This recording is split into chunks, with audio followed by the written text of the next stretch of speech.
नमस्कार, जनमत देख रहे हैं आप। आपके साथ मैं हूं लावनी विनीत। जनमत यानी वो मंच जहां पर हम और आप मिलकर करते हैं उन खबरों की बात जो सीधे आपसे सरोकार रखती है, जो सीधे देश से सरोकार रखती है। और जब हम देश से सरोकार रखने वाली खबरों की बात करते हैं तो उसमें छिपी होती है राष्ट्र सर्वोपरि की भावना। तो राष्ट्र सर्वोपरि की इसी भावना के साथ जनमत में आज सबसे पहले आपको ब्रेकिंग न्यूज की तरफ लिए चलते हैं, और वो ब्रेकिंग न्यूज जो राष्ट्र सर्वोपरि की भावना से जुड़ी हुई है। खबर महाराष्ट्र के गढ़चिरौली से आ रही है, जहां पर महाराष्ट्र छत्तीसगढ़ बॉर्डर गढ़चिरौली में नक्सलियों का बड़ा एनकाउंटर हुआ है। इस एनकाउंटर में 4 माओवादी नक्सली ढेर किए गए हैं। मरने वालों में 3 महिला नक्सली भी बताई जा रही हैं। सुरक्षा बलों ने कुल 4 नक्सलियों को ढेर किया है। इनके पास से एक SLR, 2 इंसास और एक 303 भी बरामद हुई है। बड़ी और अहम खबर इस वक्त आ रही है क्योंकि आपको याद होगा कि गृह मंत्री अमित शाह पहले ही कह चुके हैं कि देश को नक्सल मुक्त करना है और इसके लिए टारगेट रखा गया है 31 मार्च 2026। उससे पहले लगातार नक्सलियों का खात्मा किया जा रहा है। या तो नक्सली बंदूकें छोड़कर मुख्य धारा में आ रहे हैं, यानी अब आत्मसमर्पण कर रहे हैं, और या जो नहीं मान रहे हैं उनका वही हाल हो रहा है जो इस वक्त आपकी टीवी स्क्रीन पर ब्रेकिंग न्यूज के रूप में चल रहा है। एनकाउंटर हुआ है, नक्सली ढेर किए गए हैं, 4 नक्सली बताए जा रहे हैं, जिनमें मरने वालों में 3 महिला नक्सली भी शामिल है। बड़ी और अहम खबर इस वक्त आपके सामने है। महाराष्ट्र के गढ़चिरौली से ये खबर आ रही है।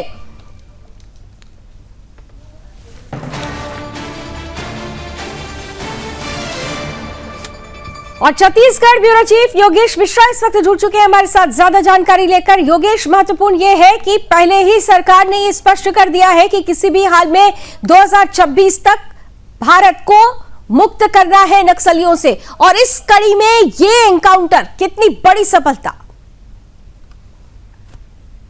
लावनी, देखिए मैं आपको बता दूं, ये जो पूरी घटना है और जिस तरह की सफलता जो मिली है सुरक्षा बल के जवानों को, वो नारायणपुर सीमा और गढ़चिरौली यानी कि महाराष्ट्र और छत्तीसगढ़ बॉर्डर पर मिला है।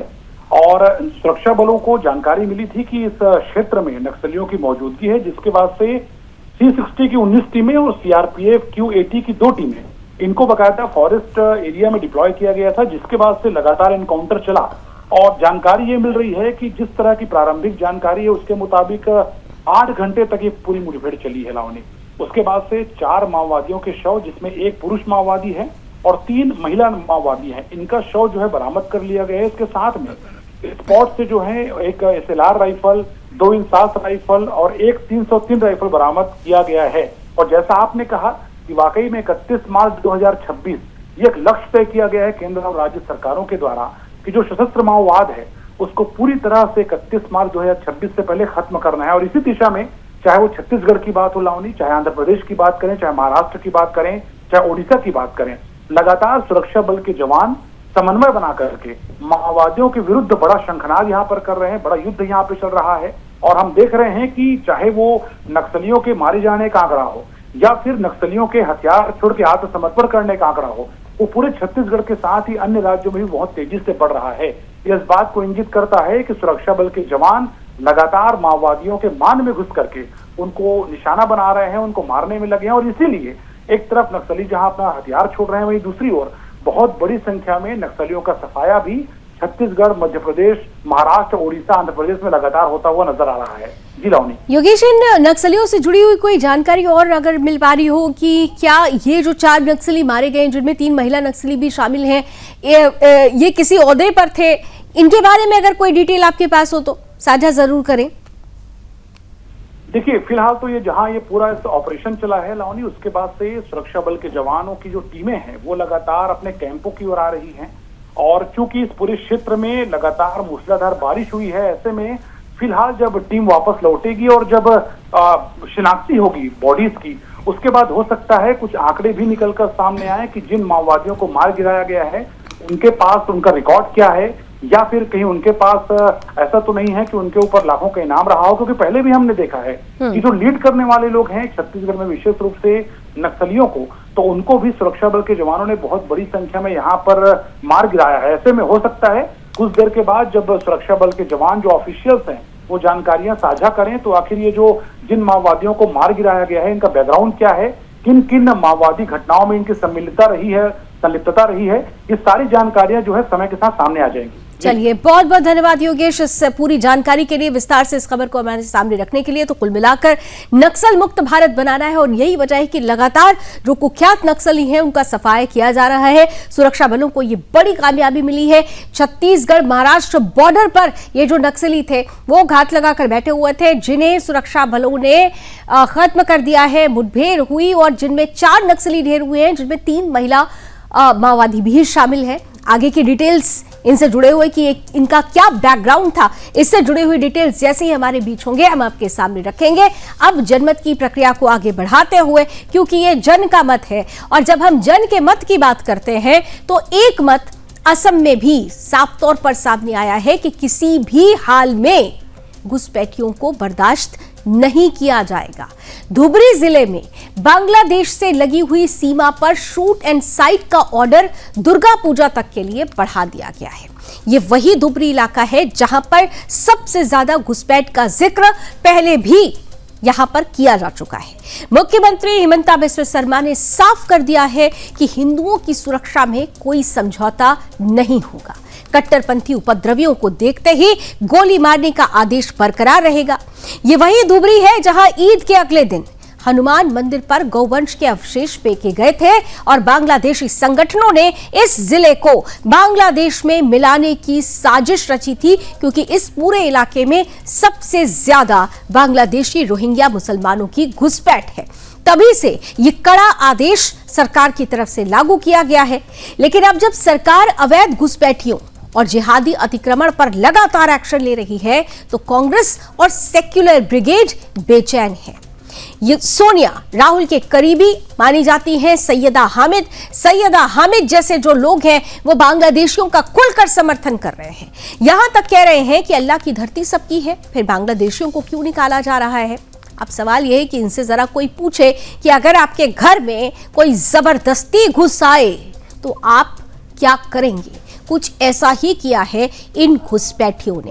भारत के हिस्से में जबरन घुसकर भारत के लोगों के अधिकारों की हकमारी कर रहे हैं, उनके अधिकारों का हनन कर रहे हैं, उनके रोजगार पर डाका डालते हैं, उनकी रोजी रोटी पर डाका डालते हैं, उनके घरों पर डाका डालते हैं। तो ऐसे लोगों को क्या इनके प्रति किसी तरीके की संवेदना रखी जानी चाहिए। अब जब ये बयान सामने आया तो देखिए जबरदस्त विरोध है। दिल्ली के कॉन्स्टिट्यूशन क्लब में एक प्रेस कॉन्फ्रेंस इन्हीं घुसपैठियों के समर्थन में की जा रही थी, लेकिन यहां पर भी विरोध का सामना करना पड़ा इन लोगों को, क्योंकि हिंदू सेना ने खुलकर सैयदा हामिद और वामपंथी जिहादियों को ललकारा है। वहीं सीएम हिमंता बिस्वा शर्मा ने करारा जवाब दिया, कांग्रेस सत्ता में आई तो घुसपैठियों के साथ आएगी, लेकिन असम की जनता इसे कभी स्वीकार नहीं करेगी। अब बड़ा सवाल क्या है? सवाल यह है कि क्या वोट बैंक के लालच में देश की सुरक्षा के साथ खिलवाड़ नहीं कर रही है कांग्रेस? क्या घुसपैठियों को बचाने के लिए सेक्युलर गिरोह खुलकर उतर आया है? और क्या दुर्गा पूजा से पहले असम में फिर किसी साजिश की तैयारी तो नहीं है? हमारी आज की ये विशेष रिपोर्ट।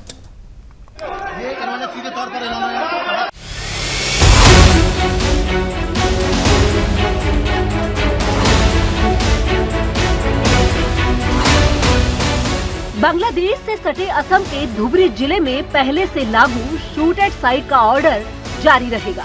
उसे दुर्गा पूजा तक और बढ़ा दिया गया है। कोकराझार में सीएम हिमंता बिस्वा शर्मा ने घोषणा की है।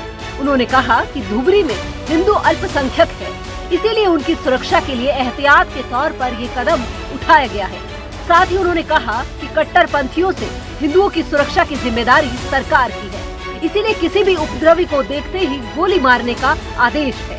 आपको बता दें कि 28 सितंबर से 2 अक्टूबर तक दुर्गा पूजा का त्योहार मनाया जाएगा और ये शूट एट साइट का ऑर्डर तब दिया गया था जब ईद के अगले दिन हनुमान मंदिर पर गोवंश के अवशेष फेंके गए थे। और वहीं बांग्लादेश से कुछ संगठन धुबरी जिले को बांग्लादेश में मिलाने की साजिश रच रहे थे, जिसके बाद सीएम ने ये एक्शन लिया था। ধুবুৰীত কোনো উৎপাত নাই, ধুবুৰীত একো গণ্ডগোল নহয়। দুৰ্গা পূজাৰ সময়তো শ্বুট এণ্ড চাইট অৰ্ডাৰ, আমি অৰ্ডাৰ উইথড্ৰ কৰা নাই, চলি আছে। गतिके धुबुरीत गंडगोल करिले विपद आछे। वहीं शर्मा सरकार के द्वारा लगातार घुसपैठियों के खिलाफ की जा रही सतत कार्रवाई से कांग्रेस सहित तथाकथित सेक्युलर गिरोह चिढ़ा हुआ है और असम सरकार पर इस कार्रवाई पर रोक लगाने का दबाव डाल रही है। सरकार असम में अवैध अतिक्रमण को भी साफ कर रही है और हजारों हेक्टेयर सरकारी जमीन को जिहादी घुसपैठियों से मुक्त करा रही है, जिससे टुकड़े टुकड़े गैंग भी छटपटा रहा है।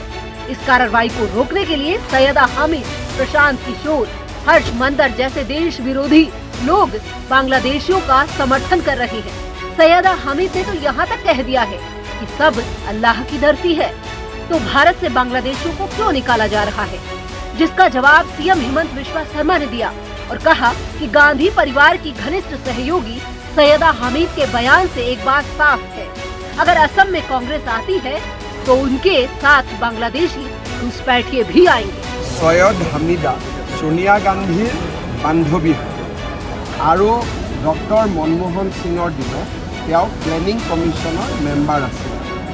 तरुण गगৈ डांगरियाय केइबाबारो गुवाहाटीत निमंत्रणो करिছে। काली तेखेते কৈছে जे बांग्लादेशी हलेও মানুহবোৰ আমি ৰাখি থব লাগে। तार माने এই কংগ্ৰেছ দল নাগৰিকসমূহ এইবিলাকক যদি আমি বাছি থাকিব দিওঁ কেতিয়াবা বাংলাদেশীবিলাক অসমত আহিব আৰু অসমীয়া মানুহবিলাক বাংলাদেশ। बांग्लादेशी घुसपैठियों का समर्थन करने वाली राहुल सोनिया की करीबी सैयदा हामिद का दिल्ली के कॉन्स्टिट्यूशन क्लब में जबरदस्त विरोध हुआ। सैयदा हामिद ने कहा था कि अल्लाह ने सबके लिए धरती बनाई। इसी बात का विरोध करते हुए हिंदू सेना ने अपना प्रदर्शन किया और उनके सामने जमकर हंगामा काटा। कॉन्स्टिट्यूशन क्लब में ये सारे वामपंथी जिहादियों के समर्थन में भाषण दे रहे थे, जिसका हिंदू सेना ने विरोध किया। उधर सीएम हेमंत बिस्वा शर्मा ने भी सैयदा हामिद को जवाब देते हुए कहा कि कुछ लोग अतिक्रमण करने वाले घुसपैठियों के लिए मगरमच्छ के आंसू बहा रहे हैं। वहीं असम कांग्रेस के अध्यक्ष गौरव गोगोई ने कहा था कि जिन घुसपैठियों की जमीन हमने वापस ली उन्हें मुआवजा देना होगा। इसका जवाब देते हुए सीएम ने कहा कि यह 7 जन्म भी ले ले, असम की जनता ऐसा कभी नहीं होने देंगी। कांग्रेस और वामपंथी तथा कथित सेक्युलर गिरोह की मंशा है कि असम सरकार बांग्लादेशी घुसपैठियों पर कोई कार्रवाई न करे और उन्हें भारत से न खदेड़े, उनके द्वारा कब्जा की गई सरकारी जमीन को खाली न कराए, जिससे कांग्रेस का वोट बैंक बना रहे। उधर बिहार में राहुल खुद घुसपैठियों का वोट न कटे, इसके लिए चुनाव आयोग SIR प्रक्रिया का विरोध करने के लिए वोटर अधिकार यात्रा निकाल रही है। इधर असम में अपने चाटुकारों को काम पर लगा दिया है, लेकिन हेमंत बिस्वा शर्मा ने स्पष्ट कर दिया है कि एक एक घुसपैठियों को लात मारकर बाहर निकाला जाएगा। Bureau report, Sudarshan. तो हेमंता बिस्वा शर्मा का स्टैंड क्लियर है कि किसी भी हाल में घुसपैठियों को एंट्री नहीं है, घुसपैठिए बर्दाश्त नहीं किए जाएंगे। इधर कांग्रेस की प्रिय रही हैं हामिदा। अब सैयदा अगर ये कहती हैं कि अल्लाह की ज़मीन है तो उनसे सवाल पूछा जाना चाहिए कि इस दुनिया में बहुत सारे ऐसे इस्लामिक देश हैं, अगर वो अल्लाह की ज़मीन है तो फिर इन बांग्लादेशी रोहिंग्या मुसलमानों को अपने घर में अपनी ज़मीन में जगह क्यों नहीं दे रहे हैं। दूसरी तरफ साफ तौर पर जब इस तरीके की परिस्थिति पैदा हुई, विरोध शुरू हुआ, लोगों ने ये बोलना शुरू किया, सनातनियों ने ये कहना शुरू किया कि अल्लाह की नहीं, ये सनातनियों की ज़मीन है, ये कृष्ण की ज़मीन है, ये भूमि राम की है, प्रभु श्री राम की, प्रभु शिव की भूमि है। तो जब विरोध भरपूर हुआ तो घुसपैठियों का समर्थन करने के बाद किस तरह से सैयदा अपने बयान से यू टर्न लेती हुई नजर आई हैं, आइए उस बयान को भी आपके सामने रख देते हैं। हमारा जिगर सब इस वक्त यहाँ मुसलमानों का जो हाल हो रहा है और उनको बांग्लादेशी, और अच्छा बांग्लादेशी बोलने में क्या गुनाह है? अरे भाई बांग्लादेशी भी तो इंसान है। अरे दुनिया इतनी बड़ी है, बांग्लादेशी भी यहाँ हो सकते हैं। किसी का राइट डिप्राइव तो नहीं कर रहे। ये कहना कि उसका राइट डिप्राइव कर रहे हैं, उसका राइट डिप्राइव कर रहे हैं, ये एक बहुत ही it's a very very troublesome and an extremely mischievous and very detrimental to Bangladeshi एक it's become a curse word now, it's become a horrendous word now. अगर आ भी गए हैं कुछ Bangladeshi, okay, so sit down with them, negotiate with them and bring and escort them back. Horrendous term तो बता रही हैं, लेकिन ये सीख फिर बांग्लादेश में क्यों नहीं दे रही हैं? क्योंकि यूनुस सरकार ने भी इन बांग्लादेशी रोहिंग्या मुसलमानों के खिलाफ आवाज बुलंद की है। क्या यही जो शिक्षा वो भारत में बैठे हुए लोगों को दे रही हैं, क्या ये शिक्षा यूनुस को दे पाएंगी? ये बड़ा सवाल है। और जनमत पे अब बात करेंगे उस मानसूनी तबाही की जिससे इस वक्त भारत के अधिकांश हिस्से जूझ रहे हैं। आसमान से बरसते पानी ने जमीनी जिंदगी को अस्त व्यस्त कर दिया है। कहीं नदियां उफान पर हैं तो कहीं पहाड़ दरक रहे हैं, कहीं घरों में पानी घुस रहा है तो कहीं इस पानी में लोग समा जा रहे हैं। जम्मू कश्मीर से लेकर हिमाचल प्रदेश तक बादल फटने और मूसलाधार बारिश ने हाहाकार मचा दिया है। माता वैष्णो देवी यात्रा मार्ग पर भूस्खलन से 30 से ज्यादा श्रद्धालुओं की मौत हुई है, तो वहीं चिनाब और तवी जैसी नदियां खतरे के निशान को लागने की कगार पर है। मौसम विभाग ने चेतावनी दी है कि खतरा अभी टला नहीं है। ये केवल एक प्राकृतिक आपदा नहीं है, बल्कि उन प्रशासनिक चुनौतियों की परीक्षा भी है जिनसे लाखों जिंदगियां जुड़ी हुई हैं। कुछ तस्वीरें अब आपके सामने रखते हैं। पहली तस्वीर देखिए। जम्मू कश्मीर में हालात सबसे ज्यादा भयावह बने हुए हैं। जम्मू तवी नदी जिस तरह से उफान पर है वो अपने आप में बता रही है कि किस तरह से नदी अपने आप में सब कुछ समा लेना चाहती है। डोडा और सांबा जिलों में अचानक आए फ्लैश फ्लड से तबाही मची हुई है। कई घर पानी में डूब गए, खेत जलमग्न हो गए, लोगों को सुरक्षित स्थानों पर भेजना पड़ा। माता वैष्णो देवी यात्रा मार्ग पर भी भारी बारिश और भूस्खलन ने बड़ा हादसा सामने पेश किया, जिसमें 30 से ज्यादा श्रद्धालुओं की मौत हो गई है। कटरा से यात्रा रोक दी गई है, हजारों श्रद्धालुओं को वापस भेज दिया गया है। अखनूर में भी चिनाब नदी उफान पर है। देखिए कैसे जम्मू तवी नदी की अगर तस्वीरें देखिए तो पहले क्या था, सूखा पड़ा हुआ था, लेकिन फ्लैश फ्लड के बाद से ही जो तस्वीरें हैं वो अपने आप में डराने वाली हैं। ये भयंकर लपटें मानो अपने आप में सबको समेट लेना चाहती हो। अचानक तभी पुल भी ध्वस्त हो जाता है। जो गाड़ियां कुछ देर पहले इस पुल से गुजर रही थी वो अचानक से जमीन धंसने की वजह से, पुल धंसने की वजह से उसमें समा जाती हैं। हालांकि सबसे राहत बड़ी खबर ये रही कि इसमें किसी की जनहानि नहीं हुई। समय रहते जो लोग गाड़ियों में यहां पर फंस गए थे उन्हें बाहर निकाल लिया गया। लेकिन दूसरी तरफ दुखद तस्वीर वैष्णो देवी मार्ग से आई, जहां पर अचानक भूस्खलन होता है और इसकी चपेट में 30 से ज्यादा श्रद्धालु आ जाते हैं। 30 अभी तक जो आंकड़ा है 30 से ज्यादा श्रद्धालुओं में 34 श्रद्धालुओं की मृत्यु हो चुकी है और कई श्रद्धालु अभी बुरी तरह से घायल बताए जा रहे हैं। वहीं जम्मू क्षेत्र की अगर बात की जाए तो ये कहा जा रहा है कि कई सालों में, दशकों के बाद जम्मू क्षेत्र में ऐसी तबाही देखने को मिली है। बादल फटने से पहले जो बसे बसाए गांव थे, जो रौनक वहां की थी, वो देख सकते हैं आप। लेकिन बादल फटने के बाद चारों तरफ सिर्फ तबाही का मंजर, पूरा का पूरा गांव मलबे में तब्दील होता हुआ नजर आता है। कुछ ऐसा ही जो परिस्थिति है वो आप देख सकते हैं। हेलीकॉप्टर से रेस्क्यू की तस्वीरें भी सामने आई है। देवदूत बनी हुई है हमारी सेना और वायुसेना, क्योंकि जहां जहां पर भी ऐसे क्रिटिकल सिचुएशन में लोग फंसे हुए हैं वहां पर सेना और वायुसेना मुस्तैदी के साथ एयरलिफ्ट कर रही है लोगों को। हेलीकॉप्टर से किस तरह से बड़ी चुनौती आप देख पा रहे हैं, उन चुनौतियों को जूझते हुए आप देख पा रहे हैं, उन चुनौतियों से जूझते हुए आप लोगों को देख सकते हैं। उधमपुर और कठुआ में घरों में पानी घुस गया है, सड़कें बह गई हैं, बिजली ठप है। ये जम्मू की तस्वीरें तो आपने देखी, लेकिन हिमाचल की तस्वीर है ये। खासतौर से आपको बता देते हैं कि हिमाचल में, क्योंकि यहां पर भी बादल फटने की वजह से जो तबाही आई है उसके बाद रेस्क्यू, सबसे पहली जो प्रायोरिटी है वो रेस्क्यू है। इस तबाही में फंसे हुए लोगों को कैसे बचाया जाए। मनाली हिल के हालात आप देख सकते हैं। जो गाड़ियां चल रही थी, आपको बता दें कि जब यहां पर भूस्खलन हुआ तो कई गाड़ियां समाती चली गई मलबे में, क्योंकि पूरी की पूरी जो सड़क थी वो धंस गई थी। घर इस तीव्र तेज धारा में ढह गए। चंबा जिला के भी कुछ यही हाल है। हिमाचल प्रदेश सलूनी नदी घाटी को आप देखिए, जहां पर अभी ये दरअसल पर्यटक क्षेत्र माना जाता है। सलूनी घाटी अमूमन यहां पर पर्यटक पहुंचते हैं यहां पर, लेकिन यहां के हालात इस वक्त ऐसे हैं कि इसे देखकर ही डर लगता है। भयावह तस्वीरें हैं रियासी की। ये हिमाचल प्रदेश की हम लगातार आपको तस्वीरें दिखा रहे हैं। इसके पहले हमने जम्मू की तस्वीरें भी आपके सामने रखी है। हिमाचल प्रदेश में भी मॉनसून कैसे कहर बना, आपके सामने तस्वीरें हैं। कुल्लू मनाली में सड़क पुल टूट गए, नेशनल हाईवे 3 पर लंबा जाम लग गया, यात्रियों को घंटों फंसना पड़ गया है। मनाली में एक पिकअप वैन भूस्खलन की चपेट में आकर नदी में समा गई। तस्वीरें हमने आपको दिखाई। प्रशासन और बचाव दल अलर्ट पर है, लेकिन लगातार हो रही बारिश रेस्क्यू को मुश्किल बना रही है। कई घर, कई दुकानें कैसे ताश के पत्ते की तरह इस धारा में समा गए। इस तेज धारा में ये विकराल रूप जो बादल फटने के बाद नजर आया है, वो उसकी तस्वीरें हैं। मौसम विभाग ने फिलहाल 1 सितंबर तक भारी बारिश और भूस्खलन का अलर्ट जारी किया है। स्थानीय लोग सुरक्षित स्थानों की ओर पलायन कर रहे हैं।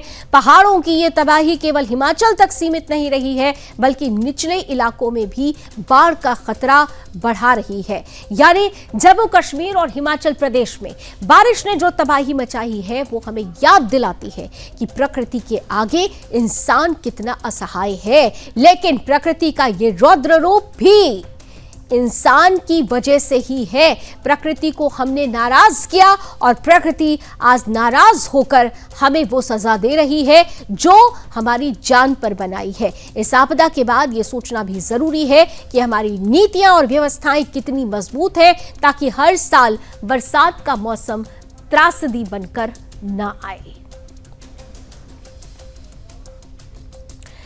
तो एक तरफ बाढ़ जैसे हालात, दूसरी तरफ रेस्क्यू एक चुनौती है। लेकिन पंजाब के माधोपुर हेडक्वार्टर्स के पास से जो तस्वीर आई, वो अपने आप में बेहद खास है।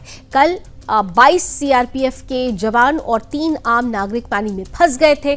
पूरी रात उन्होंने एक इमारत में शरण लेकर बिताई, हालात का सामना डटकर किया और आज सुबह ठीक 6 बजे भारतीय सेना ने अपने आर्मी एविएशन हेलीकॉप्टर्स को राहत और बचाव अभियान के लिए रवाना किया।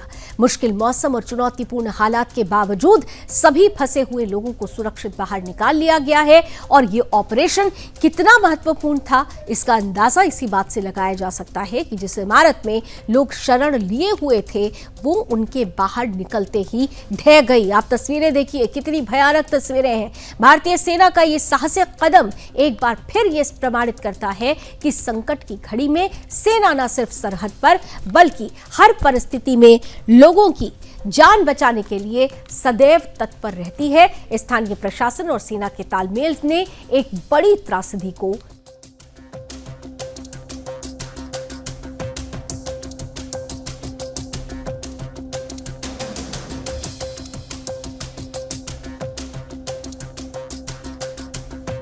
तस्वीरें अपने आप में बता रही है कि कितना चुनौतीपूर्ण है इस विकराल जो तबाही मची हुई है उससे जूझना। लेकिन सेना और वायुसेना के जवान लगातार डटे हुए हैं लोगों को बचाने के लिए, लोगों को रेस्क्यू करने के लिए।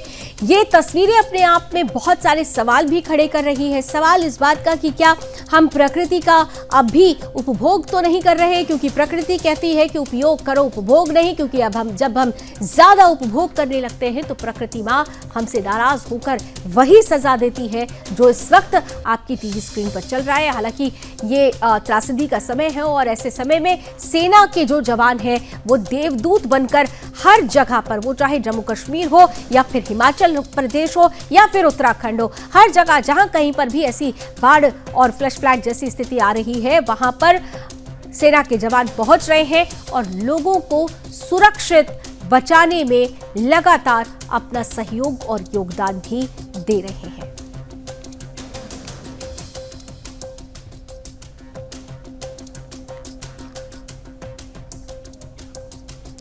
और आइए अब हम जन्नत के आखिरी पड़ाव यानी आज की गुड न्यूज पर आ चुके हैं। आज की पॉजिटिव न्यूज, गुड न्यूज। आज से 10 दिनों तक हर दिन हम आपको, क्योंकि आज से गणेशोत्सव की शुरुआत हो चुकी है और 10 दिनों तक चलने वाले इस महापर्व की देश ही नहीं बल्कि दुनिया भर से अनूठी तस्वीरें आएगी। इसलिए 10 दिनों तक आप जनमत के इस मंच से हर रोज गुड न्यूज में गणपति महाराज का दर्शन कर सकेंगे। तो आज की पहली और अच्छी जो तस्वीर आई है वो बेहद खास है। आज हम आपको सबसे छोटे, यानी आपके सामने इस वक्त 1 इंच के गणपति हैं जिनके दर्शन हम आपको जनमत के इस मंच के माध्यम से करा रहे हैं। ये 1 इंच के सबसे छोटे गणपति जी, जिन्हें सूरत में खुशहाल भाई ज्वेलर्स के मालिक वीरेंद्र चौकसी ने बनाया है। दुनिया की सबसे छोटी 22 कैरेट सोने की भगवान गणेश और लक्ष्मी की ये मूर्ति बताई जा रही है। इसकी ऊंचाई केवल 1 इंच है और वजन 10 ग्राम है। इन मूर्तियों को 3D प्रिंटिंग तकनीक से तैयार किया गया है। तस्वीरें हम आपके सामने रख रहे हैं। इसके साथ ही देश भर से गणेश स्थापना की अलग अलग तस्वीरें भी आई है, जिसने सबको खुश कर दिया है। पहले ये 1 इंच के गणपति बप्पा की तस्वीरें आपने देखी और अब देखिए हम अलग अलग तस्वीरें आपके लिए लेकर आ रहे हैं। महाराष्ट्र में गणपति महोत्सव की धूम है। लाल बाग के राजा की अगर बात की जाए या फिर दगड़ू शेठ की बात की जाए या फिर हम माटुंगा की बात करें, हर जगह गणपति उत्सव की धूम है। हर तरफ माहौल गणेश जी के रंग में रंगा हुआ है। हर कोई बप्पा की सेवा में बिजी है। खासकर विशेषकर महाराष्ट्र की जो हम बात कर रहे हैं, गणपति उत्सव की धूम यहाँ पर बिल्कुल अनूठी होती है। भारी बारिश के बीच भी लोग हर्षोल्लास के साथ बप्पा का आज स्वागत करते हुए नजर आए। अगले 10 दिनों तक बप्पा विराजमान रहेंगे। आपकी टीवी स्क्रीन पर अलग अलग जगहों की हम सुंदर तस्वीरें रख रहे हैं और हमारा ये उद्देश्य है कि अगले 10 दिनों तक हम आपको देश नहीं बल्कि दुनिया भर से आई हुई ये खूबसूरत तस्वीरें गणपति बप्पा के दर्शन हम करा सके। इसी उम्मीद के साथ सबसे पहले आज हमने आपके सामने 1 इंच के दुनिया के सबसे छोटे गणपति इन्हें कहा जा रहा है, उनके दर्शन कराए और महाराष्ट्र की अलग अलग तस्वीरें अलग अलग जगहों पर जहां पर बप्पा की स्थापना कर दी गई है, बप्पा विराजमान है, उनकी तस्वीरें भी आपके सामने रखने की हमने एक छोटी सी कोशिश की है। तो सभी को मिलकर बोलना होगा 10 दिनों तक गणपति बप्पा मोरिया। और जनमत में अब बात करेंगे विपक्ष की ऑल इंडिया घुसपैठिए बचाओ अभियान की। जी हाँ, यही कहना पड़ेगा अब तो, क्योंकि बिहार की धरती पर चुनावी नगाड़े बज रहे हैं। लेकिन इस बार सबसे बड़ा सवाल वोटों का नहीं, वोट चोरी का है। राहुल गांधी दावा कर रहे हैं कि 2014 से लेकर अब तक देश भर में मोदी और शाह ने वोट चोरी का खेल रचा, चुनाव आयोग को ही कटघरे में खड़ा कर चुके हैं। लेकिन सच्चाई तो ये है कि जब प्रमाण पेश करने की चुनौती आती है तो राहुल गांधी खामोश हो जाते हैं। चुनाव आयोग के 7 दिन का अल्टीमेटम खत्म हो चुका है, लेकिन अभी तक राहुल गांधी की तरफ से एक हलफनामा दायर नहीं किया गया है। उधर तथाकथित वोटर अधिकार यात्रा में वही चेहरे शामिल होते हुए नजर आते हैं जिन्होंने कभी बिहारियों को टॉयलेट क्लीनर कहा, सनातन धर्म को मलेरिया और डेंगू बताया और बिहारियों के डीएनए तक पर सवाल खड़े किए। अब सवाल यह है कि क्या बिहार की मिट्टी का अपमान करने वाले नेताओं के साथ खड़े होकर राहुल गांधी और तेजस्वी यादव बिहारी अस्मिता का अपमान नहीं कर रहे? क्या राहुल गांधी के पास सचमुच प्रमाण है या फिर बिहार की जनता को बरगलाने के लिए सिर्फ भीड़ का ड्रामा किया जा रहा है? जो लोग सनातन को गाली देने वाले नेताओं के साथ गठबंधन करके कांग्रेस और आरजेडी बिहारियों के घाव पर क्या नमक नहीं छिड़क रही है, क्योंकि ऐसे लोगों के साथ खड़े हैं जिन्होंने हमेशा से बिहारियों का अपमान किया। और सबसे बड़ी बात, ये वोट अधिकार यात्रा वाकई में वोट के अधिकार के लिए है या फिर घुसपैठियों को बचाने का एक बड़ा अभियान बन चुकी है? इन तमाम सवालों को समेटती हुई हमारी आज की ये विशेष रिपोर्ट।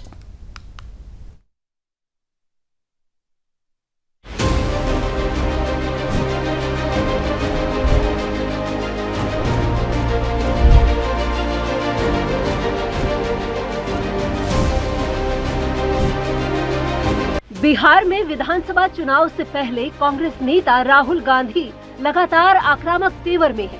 राहुल गांधी ने मुजफ्फरपुर की रैली में प्रधानमंत्री नरेंद्र मोदी और चुनाव आयोग पर सीधे सीधे हमला बोला। राहुल ने आरोप लगाया कि गुजरात मॉडल कोई विकास का मॉडल नहीं बल्कि वोट चोरी का मॉडल है। राहुल गांधी ने कहा कि 2014 से पहले गुजरात में ही वोट चोरी का खेल चल रहा था, लेकिन नरेंद्र मोदी और अमित शाह ने इसे पूरे देश में लागू कर दिया। राहुल गांधी का दावा है कि महाराष्ट्र, मध्य प्रदेश, गुजरात और यहाँ तक कि लोकसभा चुनाव तक में बड़े पैमाने पर धांधली हुई। उन्होंने कहा कि अब उनके पास पक्के सबूत हैं, जिन्हें जल्द ही सबके सामने रखा जाएगा। हालांकि राहुल गांधी का यह दावा बिल्कुल नया नहीं है। चुनाव आयोग ने उन्हें पहले ही चुनौती दी थी कि या तो सबूत पेश करे या फिर देश से माफी मांगे। 17 अगस्त को चुनाव आयोग ने साफ अल्टीमेटम दिया था।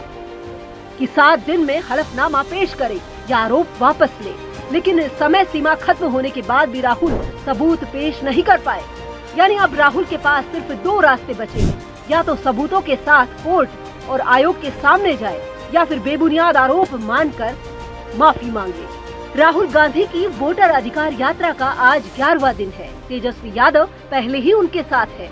मंगलवार को इस यात्रा में तेलंगाना के मुख्यमंत्री रेवंत रेड्डी शामिल हुए और आज तमिलनाडु के मुख्यमंत्री और डीएमके प्रमुख एमके स्टालिन ने शिरकत की। लेकिन यही सबसे बड़ा सवाल बन गया है, क्या बिहार की धरती पर वही नेता स्वागत के लायक है जिन्होंने बार बार बिहार, हिंदी और सनातन धर्म का अपमान किया है? स्टालिन के बेटे उदयनिधि स्टालिन ने सनातन धर्म को डेंगू और मलेरिया बताया था। डीएमके नेता दयानिधि मारन ने कहा था कि बिहार, यूपी के लोग तमिलनाडु में सिर्फ टॉयलेट साफ करने आते हैं। तेलंगाना के मुख्यमंत्री रेवंत रेड्डी ने बिहारियों के डीएनए को ही खराब बता दिया था। अब यही चेहरे राहुल गांधी के साथ मंच पर खड़े होकर वोटर अधिकार यात्रा की शोभा बढ़ा रहे हैं। कांग्रेस और राजद इस पर गर्व दिखा रहे हैं, लेकिन बिहार की जनता के बीच सवाल गूंज रहा है, क्या बिहारी प्राइड को गाली देने वाले नेताओं के साथ खड़े होकर राहुल और तेजस्वी बिहारियों का अपमान नहीं कर रहे हैं? अब 1 सितंबर को पटना के गांधी मैदान में राहुल गांधी इस यात्रा का समापन करेंगे। इस रैली में INDIA गठबंधन के साथ तमाम बड़े नेता जुटेंगे। लेकिन उससे पहले ही बड़ा सवाल उठ रहा है, क्या राहुल गांधी के पास वास्तव में सबूत है या सिर्फ भीड़ जुटाकर हेडलाइन बनाना ही उनका मकसद है? और क्या बिहार की जनता उन नेताओं को स्वीकार करेगी जिन्होंने उनकी मिट्टी, उनकी भाषा और उनकी आस्था का मजाक उड़ाया? Bureau report, Sudarshan news.